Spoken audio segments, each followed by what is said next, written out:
With the NFL Combine and the NFL free agent period flying away in the dust, and with just a month remaining until the NFL draft, Dan Morgan and the Carolina Panthers have had roughly a month to evaluate players, pro days, and come up with a preliminary plan upon settling upon the free agents that they have brought in.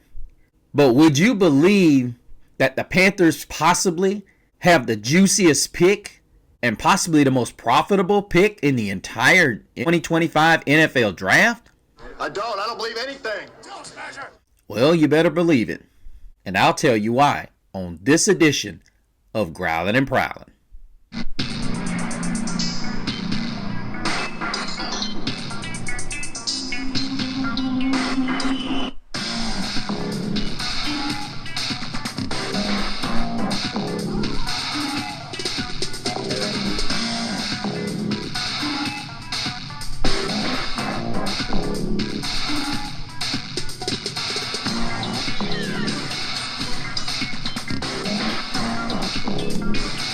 Welcome back, all you prowlers.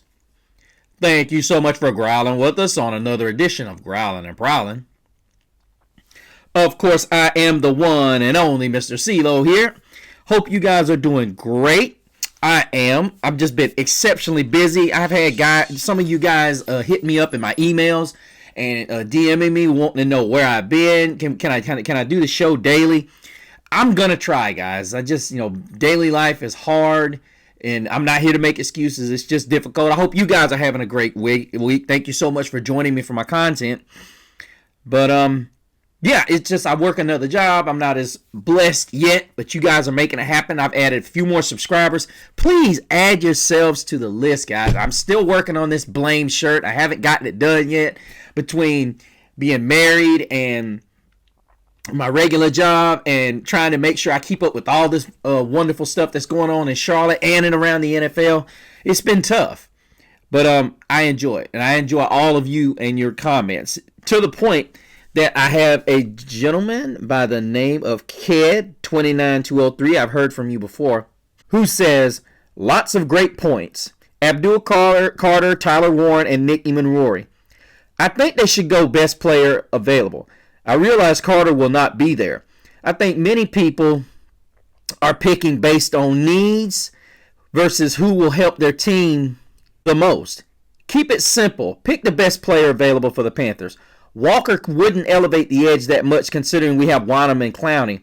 Starting Walker is good, but he is not better than either of those guys right now.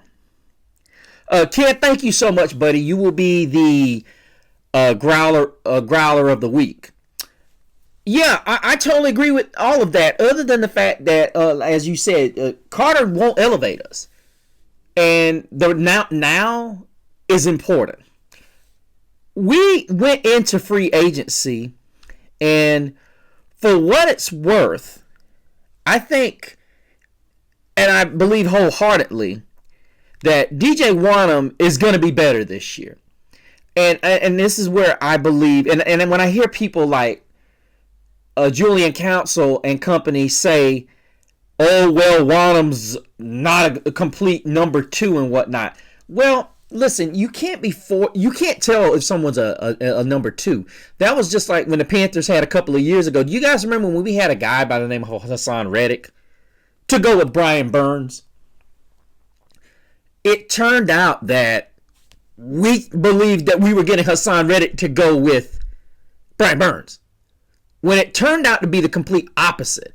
It was we were bringing Hassan Reddick to better suit Brian Burns. And at that time, you guys know how that story wound out. That is why Scott Fitterer should never be a GM again. Give me a 1 in the comments if you agree with me. And give me a 2 if you don't agree with me. Yeah, Scott Fitterer messed up so bad here in Charlotte. It was almost like he wanted to mess up. But I totally disagree with the idea that we don't have some good pass rushers here. I mean, you don't get 7 and 8 sacks in a season and you're not doing something right. Now, granted, the Vikings run a totally what I like to call a in-your-face blitz, all blitz with Brian Flores type of defense. And, we were fortunate enough to sign Pat Jones. And I'm going to continue to harp on this point that many people don't understand. What Dan Morgan did in free agency, I was happy with. And I still think we need to add one guy in this deep defensive tackle class of the draft. And need to get a big body and possibly get a quick body to add to that great defensive front. What I'm hoping is going to happen is exactly happen what Philadelphia did. Many of you guys don't understand. It doesn't do us a bit of good to get speed rushers if we can't push the pocket backwards. Your speed rushers literally have to win immediately if you're going to get to the quarterback. Their first step has to be monstrous. Jalen Walker doesn't have that. You got Pierce. James Pierce has got the kid out of Tennessee's got a fast first step. So anyway, let us get into the. Look, I got to say something about the Tyler Warren pick. Look, best player available. I'm not with that. I'm totally not with best player available. So that asset, that part, I don't agree with. I think ultimately you don't take the best player available that high at number 8. You have to look for a buyer, someone who. I'll say it like this. When you pick this high, ladies and gentlemen, you're either looking for a foundational player or the very last piece that you need to solidify something. And where the Panthers are, people will say we're not one player away. True, but I do think we're about 3 to 4 prime players away from being there. Don't believe me? The 4 needs we get, if we could get a solid or elite player in these positions, coupled with the fact that Bryce Young was playing the way he was, and we could get him, which I'm going to talk about this eventually. Do I think Bryce needs a number 1? Everybody's going to say a great quarterback needs a good number 1. I don't think Bryce needs a good number 1. I think Dave Canellis has unlocked Bryce Young. But we'll talk more about that. But back to the whole Tyler Warren thing. No. I was sitting here listening to Dennis Cox and Chris Lee on Panthers Playbook say they would be okay with getting him. A guy that ran a 4.7 40. Bruh. Dumb shit. Dumb shit. And you're criticizing Ted McMillan? Now, I'm not saying y'all. I'm not saying Dennis Cox and Chris Lee criticized Ted McMillan. But what that does is a lot of times with Bryce is he tends to throw high. You get a 6'4" and 6'4" and 3/4 inch guy that weighs 215 pounds. Let me get out of that. Because I've fallen in love with 2 big receivers that are down in the 3rd and 4th round. And I will tell you about them on another show. But let's get into how this 8th pick could turn out to be the most profitable and benefiting draft pick in the entire draft. Because many of you are not talking about trading back. To me, that is our best option.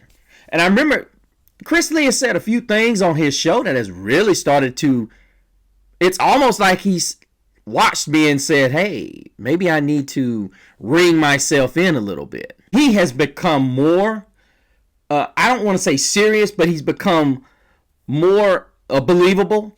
And it seems like he's taking it more. He's not just being a jokester anymore. He's starting to appreciate the platform that he has, and he's starting to really do some relevant looking, and he's starting to do some relevant research. Because here's the reality. The draft takes a life of its own. And he said it. You could get a run on. He talked about the Ike Ekwonu draft. Yeah, you had Cross and you had Evan. Not Evan Mobley. That's basketball player. Evan Evan in New York. You had 3 tackles go back to back to back. And the Panthers were fortunate enough to get Equano. Because it's really looking like that Equano was the better of the 3. When there was really diverse skill sets there. Cross was more of a pass blocker. Evan Neal, I'm sorry, that was his name. Evan Neal was kind of the balance of the 2. And believe it or not, I was kind of skeptical of Equano because they said his pass blocking wasn't nearly as good, but he was a mauler as a run blocker. And, of course, Neal had that reputation coming out of Alabama. But then Cross was in that system with Mike Leach, God bless him. And he was a great pass blocker. So there was a lot of up and ups. And you're seeing Cross is okay. Neal really has not worked out in New York. I mean, you don't take a right tackle that high in the draft. Equano's really at a crossroads. He's played better, but he still hasn't lived up to that true left tackle status. He is not going to be considered a Laramie Tunsil. Now, he could wake up this season. And honestly, on a line that's as good as the Carolina Panthers have and is the most expensive, arguably, you could argue he's the weakest link. But he's still a good player nonetheless. But the point I'm making is, in this draft, we have the makings of having the most profitable pick in the entire draft, and that's the number 8 pick. Now, many of you are going to wonder, why would I say something like that? And I am going to tell you. Now, as many of you have known, if you've been mocking this draft as I have since the end of the Super Bowl, or right there at the end, you see that their players have been fluctuating, going up, going down. And a lot of that has to do not just with skill sets, because there's a lot of guys on these lists. Oh my gosh, you guys. There are a lot of guys that are emerging as my favorite players. And I'm going to tell you who they are. I'm going to get on the ball and I'm going to start introducing you to some of these guys. Many of you are already familiar with one of my favorite, slowly becoming one of my favorite wide receivers. And he probably will not be there. And Jaden Higgins out of Iowa State. He's a big physical specimen, ran a 4.4 840. And yeah. But I've got a feeling he's going to be off the board. And there's a defensive back, guys, that I'm going to tell you. Excuse the 3 that you know. And I'm going to tell you about him too. There are a lot of impressive guys. You know what? I'm just going to go ahead and tell you, because Panthers playbook got on my nerves because they actually released the information that I'm going to give you guys tonight. And I knew about this about a week ago, that they had a discussion about what we're going to talk about tonight. But I'm going to go ahead and let you know, there's a guy that could possibly be in the second, or even he's been moving up the boards in my mock drafts, and that's cornerback Darian Porter. Porter ran a 4.38, I think, 40-yard dash, and he's 6 foot 2 inches tall and weighs right at 200 pounds. We talk about Mike Jackson. Okay, he's 27 years old. He's a decent guy, but right now Darian Porter gives us depth.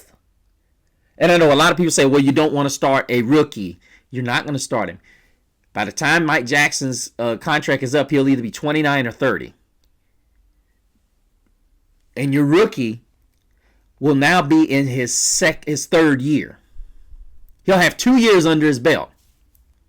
But enough of that. Darian Porter, cornerback out of Iowa State. Remember, Iowa State was 7-0, either 7-0 or 8-0. They had a lot of good pieces on their football team. So keep that in mind. You heard it here first. Darian Porter, cornerback, Iowa State. But on to how this 8th pick could be one of the juiciest picks in the entire draft. Many of you haven't heard, but I heard this last week from Mel Kiper and Todd McShay. Maybe I mentioned it on the other show.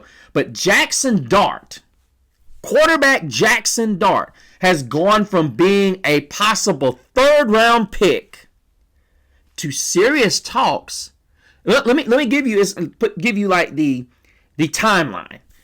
almost 2 weeks ago, there was talk that Jackson Dart could sneak into the first round because of the lack of pedigree in this year's NFL draft at the quarterback position.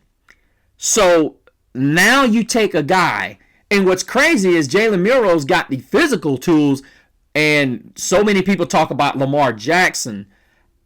I think this is telling you how much work it takes to develop a Lamar Jackson.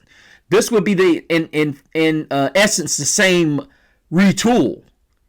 You would basically have to get a dangerous defense that has to stop somebody, and then cater the entire offense to Milroe's skill set. Yeah. And as I said, looking at what Jackson Dart brings to the party, he's got a good skill set. Not going to wow you with his arm, but looking over at what he did at Ole Miss and Lane Kiffin, there are 5 teams in my view, and what I'm hearing, the rumblings that I'm hearing, that are interested in Jackson Dart. Now, the timeline went as such. He went from a 3rd-round pick, and I remember one week I went from doing my mock, and then he was like 70th or something like that. And next thing I know, this guy has shot all the way up there with Jalen Milroe as a potential 2nd rounder. He's still lurking in there yet. Pro Football has moved him up in their mock. I use theirs. Theirs is much easier to maneuver. So then this past week, he moved up above Jalen Milroe and right there at the edge of the 1st round. And now he hasn't moved in the 1st round. I think I did 2 or 3 drafts, and he actually had moved into the 1st round. So I was listening to McShay and his sidekick, not McShay, I'm sorry, Mel Kiper and his sidekick, I can't remember his name, but they were discussing possibly, because now you've got, I don't think many of you realize this, there are 5 teams that need quarterbacks that won't get one. Well, projected won't get one. That all depends if Tennessee goes Cam Ward and Cleveland doesn't go quarterback and New York goes quarterback. Well, actually, both New York teams. But the way Mel Kiper is seeing it going, Cleveland's going to take either, and like this draft, he's saying that they're going to take Abdul Carter. I don't know. I think that's a bad move. But this is not my NFL Access show. I'll tell you why that is a huge mistake. And a lot of people say, well, you get 2 pass rushers like Myles Garrett. You still ain't got no offense. You don't have a running back. You got nothing.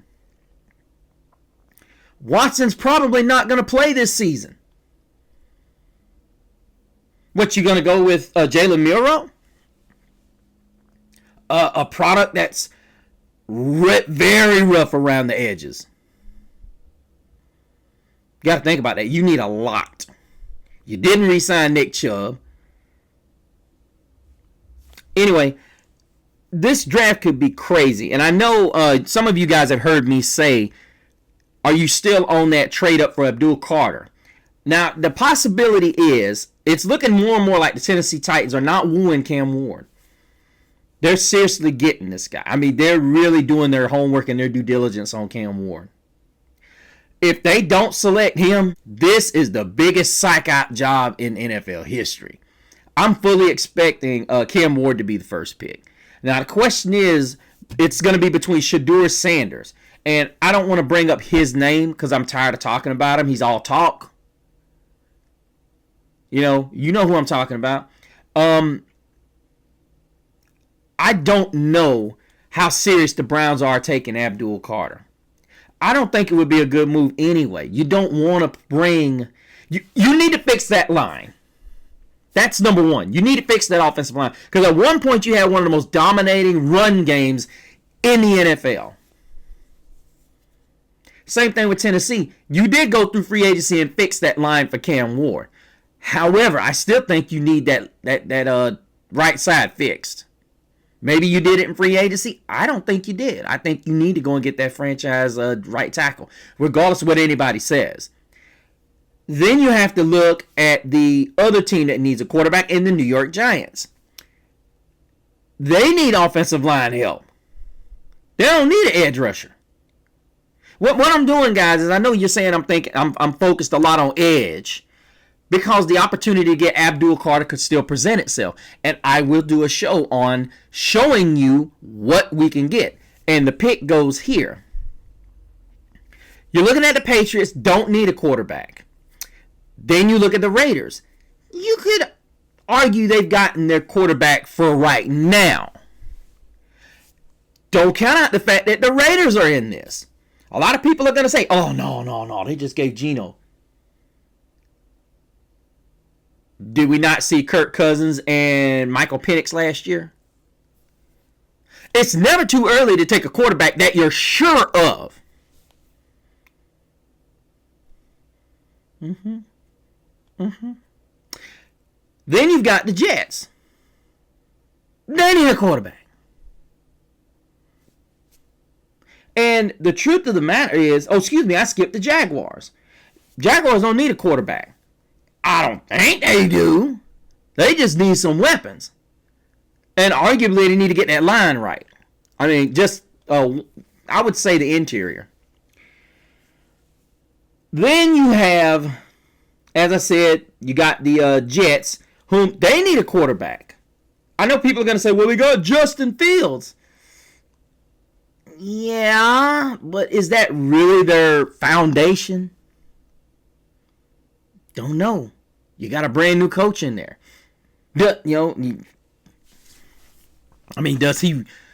we saw what happened firsthand with Matt Rule. Just saying. And this is the reason why I say this is the juiciest pick of them all. And if you go through what I have been seeing, now keep in mind, this is one of the more recent ones I did. Travis Hunter goes to the Titans. I don't believe that's going to stick. I mean, that's not going to happen. I think it's going to be Cam Ward. And then you've got Cam Ward going to the Browns here. And then you got Will Campbell from New York. And then you got Abdul Carter, the Patriots. Armand Mimbo from Missouri.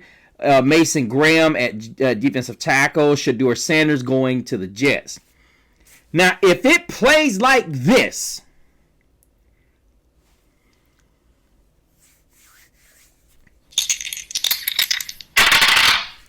you got some serious booking going.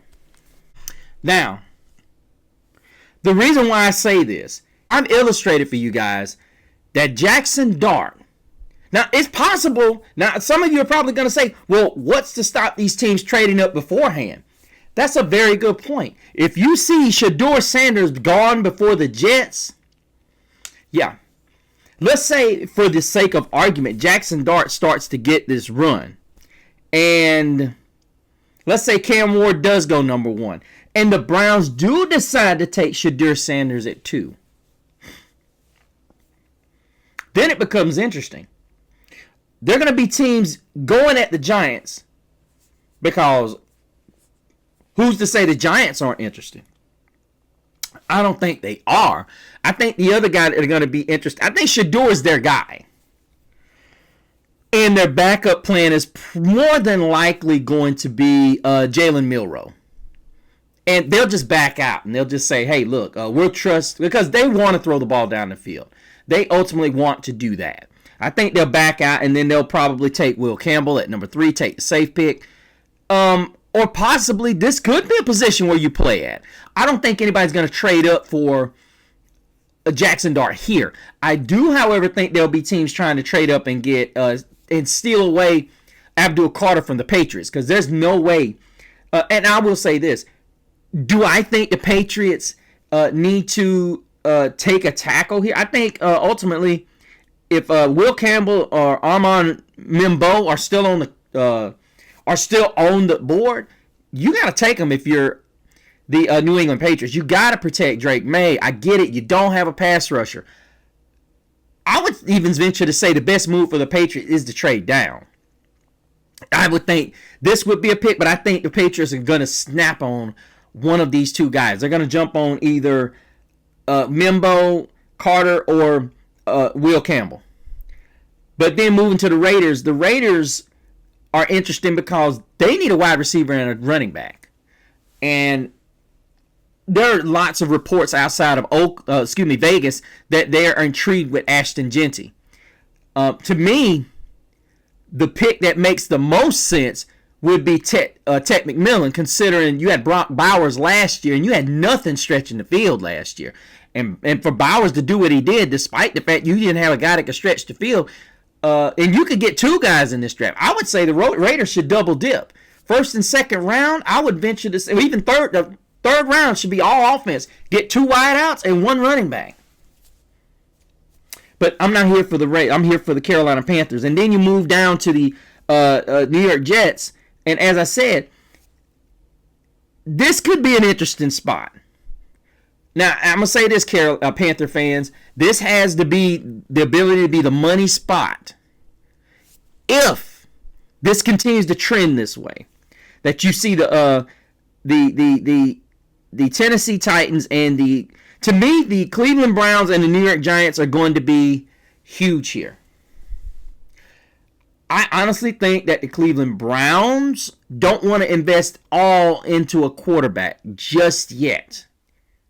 You know, as they said, they want to make this Deshaun Watson thing work. The one thing they've got to be able to do is not do this. You don't draft Cam Ward. Also, the New York Giants need to try to build up their franchise before they put a quarterback back there. As you guys know, they signed Russell Wilson this week. So, in my opinion, with him being 37, they could get 2 seasons out of him. And then you get your quarterback that year prior. Or it could be Jalen Milroe, as I said. Get that guy at the tackle position. Draft Jalen Milroe, who's slowly getting lost in the mix. I know you guys are like, why are we talking about this? But the reason why I'm doing this is because let's set up that 8th pick. Jackson Dart has gone from a middle-of-the-road third-round pick to possibly being a lottery pick or a top 10 pick. And here's why this is so important for the Panthers. You got 5 teams, possibly 6, that would be vying for this pick. You could have a situation where you could see Cleveland double dip in the first round. You could see the New York Giants possibly go up and double dip. Heck, even the Tennessee Titans. Let's say they go with Travis Hunter, or they trade back just slightly and then take someone other than a quarterback and then try to double dip back in the 8th, knowing the Carolina Panthers are doing business on that pick. Here's why that's important. Anytime you've got this many suitors, and let me go down the list. The New Orleans Saints. Derek Carr has been, rumor is he's on his last year, wants an extension, but has been disgruntled with the organization. Probably going to be done there this season. The Saints pick at number 9. If he makes it past number 7, number 8, he ain't making it past 9. You bet your bottom dollar he ain't. There was an article that came out just a week ago that said he was going to be a second round. He wasn't coming out of the second round. He was not going to make it past the second round. Let's fast forward a week later. Here we are. You got the Saints at number 9. Then you got to look. Miami is picking, if I recall correctly, at 14. There they go. Then, as I alluded to, the Jets. The Jets have Justin Fields. The question is going to be, are the Jets confident enough to stay with I don't think the Jets are confident enough in Jackson Dart. I do, however, think they're confident enough in Shedeur Sanders if he's available. So I don't think the Jets are going to be as enamored as these other 5 teams are. I did say 6, but I don't think Jackson Dart raises as many eyebrows. I think it's one of those where it's like, okay, you look at a couple of these teams. You're looking at the Jets. You're looking at the Dolphins. You're looking at the Seahawks. And you're looking at the Saints. Everybody except the Pittsburgh Steelers, who's on this list as well. And they currently do not have a quarterback on roster that is going to start next year. All of these other teams do. And, of course, people are going to say, well, why Miami? Because, well, I truly believe that Tua is one concussion away from retirement. As sad as I hate to say it. But then he also kind of would be a Jackson Dart would be an improvement over Tua in arm strength. Not much more, but arm strength is a little bit better with Jackson Dart. And I think ultimately you want to bring in a guy. This changes everything, I think, ultimately, because I think a lot of these teams got wind that Jackson Dart was being looked at. I don't think Jackson Dart is necessarily going up the board because he's that good. I think he's going up the board because so many teams want him. It becomes that we got to get him first. Listen, guys, this ain't a video game. I don't think many of you understand. When you fail at this, you only get one crack. One crack. You can't hit reset. Once the pick is in, that's it. You snooze, you lose. That is why a lot of times when you hear the hype about, it's almost like getting intel. Teams try to keep their wants and desires as quiet as possible. You almost have to play two games. You have to either be that organization that tells the truth about everything and nobody understands if you're bluffing, or you have to be that organization that's just bluffing all the time, not giving away anything, not wanting to give the other team the thought process of, okay, we better trade up if we're gonna get this guy. This team is right here. We know what they need. It has to be a situation where people are somewhat knowledgeable of what you need. You can't be so easily directed as to what's going on. You have to have the ability to investigate or basically get intel without doing it. Now, I know a lot of people are going to say, oh, that's impossible. There are teams that are capable of doing somewhat of that. But the more you go along, the more teams get to understand this is how serious you are. And it really becomes apparent when you're dealing with the top picks, where you're going to go.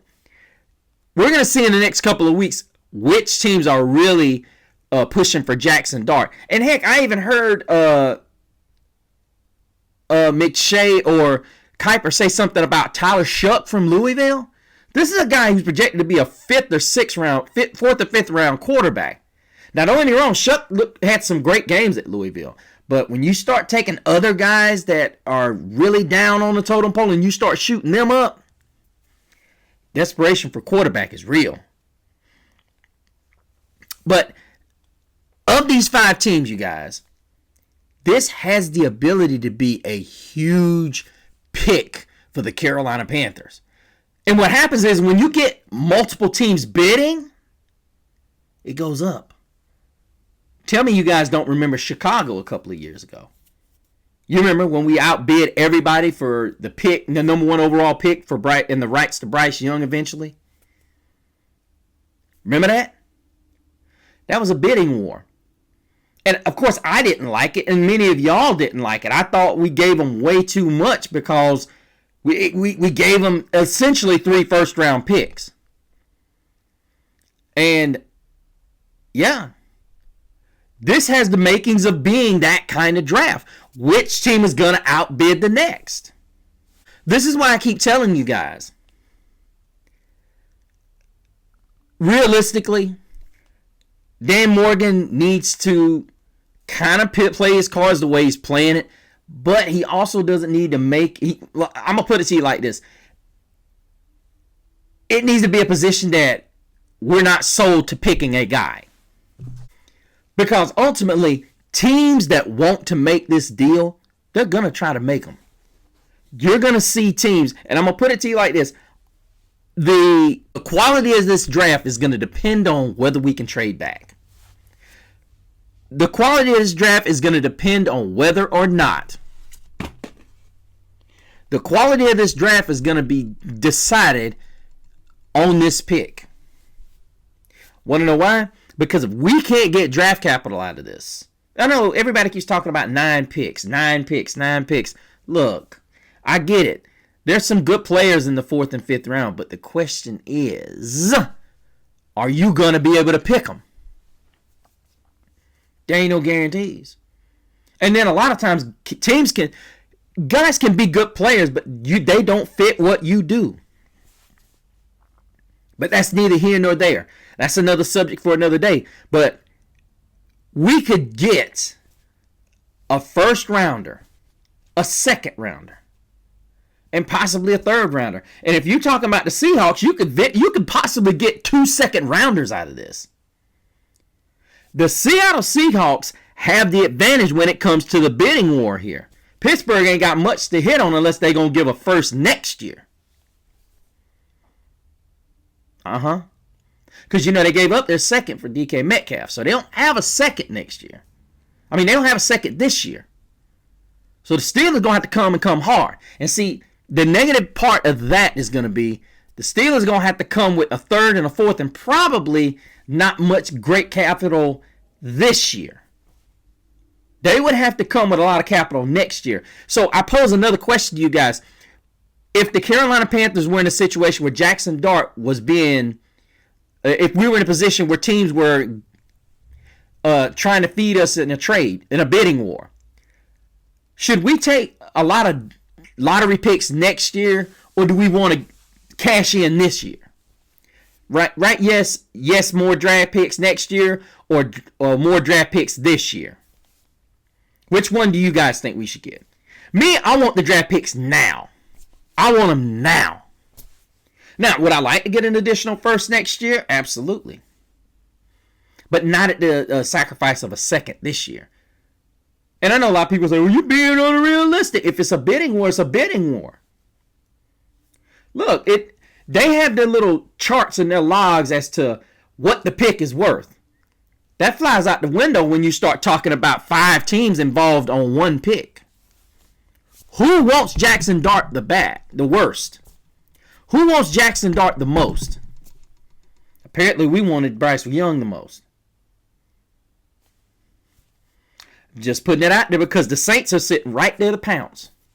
And that's the other thing. What are the Saints going to be willing? And then this is what is crazy, you guys. If the Panthers were to get a good deal from the Saints, and then we were able to be at 9, we could trade that pick again. There could be somebody left in this draft, like, let's say, cornerback Will Johnson, or guard Tyler Booker out of Alabama, or somebody like Ashton Genty. Now, keep in mind, you still would have a guy like Tedera McMillan, who ended up going in this draft that I did at 21. You could very well get 2 first-round picks in this draft. Or maybe even 3. If there's a player they want bad enough.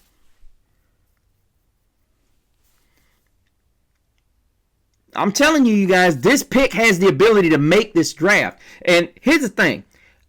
I'm a believer, and I'm going to go ahead and put this out there because I've been getting a position where I'm getting 13 and 14 players. Don't need that many. Don't need that many. After you get, like, let's say you start trading in the 5th and 6th and 7th rounders. Now, there are 4 or 5 5th or 6th rounders that I like. Zaw Frazier, you guys have heard me talking about him the whole time. The 6'2" guy that ran the 4.3 940 at the cornerback position out of University of Texas San Antonio. That guy's a must. But outside of 12 guys, you don't really need that many. If you got 12 prospects, once you get over 14, 15 draft picks in one draft, it gets excessive. It gets extremely excessive. You need to start recycling those picks, going back into the higher rounds. We can get, you guys know who I want. I want either I definitely want Nick Eamon-Rory. And there's so many people that are saying Tech McMillan's going to fall. As much as I love the Deontay Thompson out of Tennessee, and you guys are going to get a crash course on this guy. Late 4th, early 5th round pick, slowly moving up the board, is now in the middle, in the front runner in the 4th round. You'll see why. I'm going to give you guys a clinic on him. I'm going to do a show on him where Who Are They? I'm going to do a series called Who Are They? But if we could possibly, to me, you guys haven't watched my Nick Eamon Rory show, you got to. To me, we got to get Nick Eamon Rory. There's a couple of people that are mentioning him now on Panthers platforms. This guy is the dude. If we get him, pass rush is not going to be a problem. Now, I will say this. Do I think there's going to be a run on fast, elite pass rushers? Absolutely. That is why I say this 8 pick makes sense to if Jackson Dart is that dude. And I'm going to tell you something. If the Saints are enamored with him like I think they are, and they know that this is the final year for Derek Carr, and the rumblings keep getting higher, it could be feast or famine here. I'm telling you, if Jackson Dart is still on the board after the Jets select, we could get a king's ransom at number 8. There's a lot of people that are going to laugh at this show and say, oh, they're not going to give. If you got 5 teams vying for Jackson Dart, this going to be fun. We could rebuild this roster this year. I'm talking 2 first-rounders, 2 second-rounders, and possibly a third rounder. What the Stop the cap. Not kidding you. Because the reason why I say that is you've got 2 firsts, 2 seconds, that makes 4, and you got 2 thirds. So you really need to take that one of those fourths and one of those fifths, trade them, and get you either a high 4th or a high 3rd. You don't need more than 12 picks. And that's what you're going to end up with. You're looking at a situation that the Panthers could end up in like the Bears did when we took Bryce Young. A whole bunch of picks. Just saying, it's going to go to the highest bidder. But it's all going to be predicated on whether Cam Ward and Shedeur Sanders are gone before the Jets select. And just how enamored with Jackson Dart are the Jets. Do the Jets see him as a quarterback of their future? And honestly, I don't think they do. There's people that say the Jets want a quarterback, but I think it's only they only have eyes for Shedeur Sanders and Cam Ward. I don't think they want to take anybody at 7. That's not those 2. Panther Nation, sit back, relax, don't do it. Hopefully it doesn't make you want to go do it. Just don't pull the trigger. I'm hoping you guys are not wanting to take. To me, if you take Hunter, Ward, Hunter, Ward, Campbell, Carter, Mimbo, Mason Graham, Sanders, and arguably Ted McMillan, there's really not anybody. I don't want to take Jalen Walker at number 8. I don't want to take Mykel Williams at number 8. I do not want to take James Pierce at number 8. I don't want to take Nick Eamon Rory at 8. When you do that, you reach. Dan Morgan has done a great job setting the stage where we don't have to reach. We don't have to reach. And this could be the most profitable draft the Carolina Panthers have had in its history. It's all set up, and I can be honest with you. I can say that I was wrong, and the Panthers did great by winning those last 2 games. Because I'm going to tell you, sometimes the Lord works in mysterious ways. And right now, it could be him raining on us. Could be showering us with gifts. On the arm of one Jackson Dart. Let me know what you guys think. Make sure you go by and put in the comments. If you guys join the show, make sure that you put your name down in the comments so I can know who you are. The Growling and Prowling family is growing. It's growing faster than I can get the shows out, and I'm very grateful many of you guys are still patient and you're with us. Make sure you go to the Facebook page and the group of the same name, Growling and Prowling. I've been slow doing things. Married life does that to you. I hope you guys are great, and many of you guys that are married, you'll understand that. Also, go to my Instagram at Mr. CeeLo and check out all the other things that I will be caught up in before and after the draft. Also, I'm gonna start something. If you guys have questions, I also put questionnaires and polls on my YouTube page, so make sure you go by and check those out. If you guys have questions or you have concerns, please put them in there. I still have some of you on occasion that hit me up and ask me questions about certain things, and I really enjoy them. But until we meet again, keep prowling the airwaves and keep growling out. Keep pounding.